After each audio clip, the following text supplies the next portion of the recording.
One was a tiny kid from Argentina, doctors said would never grow. The other, a poor boy from a Portuguese island who slept 4 to a room.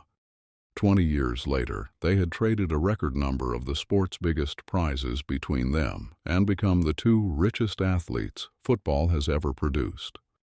But the real war between Messi and Ronaldo was never just on the pitch. It was a battle of empires, brands, followers, and billions of dollars.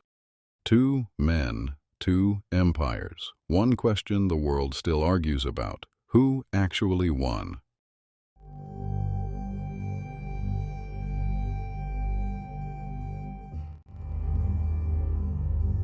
Lionel Messi was born in Rosario, Argentina in 1987 with a growth hormone condition his family couldn't afford to treat. A Spanish club called Barcelona offered to pay for his treatment and famously signed him on a paper napkin. Cristiano Ronaldo was born 2 years earlier on the Portuguese island of Madeira in poverty. He outworked everyone, and by 18, a record transfer took him to Manchester United. Same dream, opposite paths, and soon the same era where only one of them could be the best in the world. For almost a decade, Messi and Ronaldo didn't just compete, they divided the sport in two.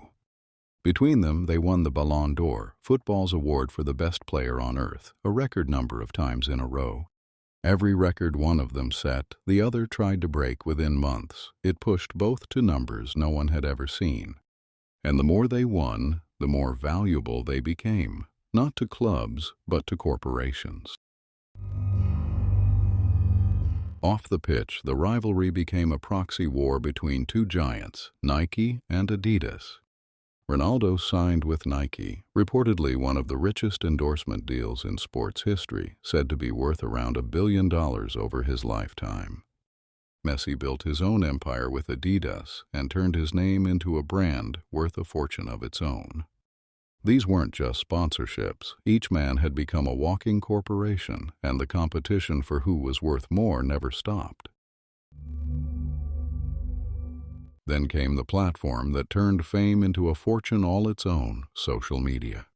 Cristiano Ronaldo became the single most followed human being on the planet, with hundreds of millions of followers, and Messi wasn't far behind, among the most followed people alive.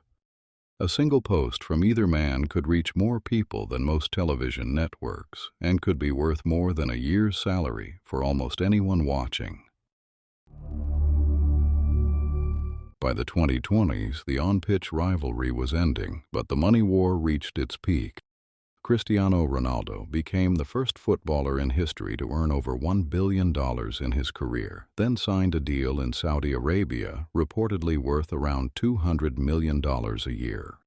Messi crossed $1 billion too, and chose a different empire: America, Inter Miami, and a share of the league's own business. Two boys who started with nothing had each turned a football into a billion-dollar company, with themselves as the product. So who won the empire war? On trophies, on followers, on dollars? You can argue it forever. That's exactly why it was worth billions. Because in the end, the rivalry didn't just make Messi and Ronaldo the best, it made them both unimaginably rich. That's the billion-dollar empire war. And next, a very different kind of empire war. Two bitter online rivals who became the exact same company, conquered a trillion-dollar market, and now face the one enemy they can't merge with or buy: artificial intelligence.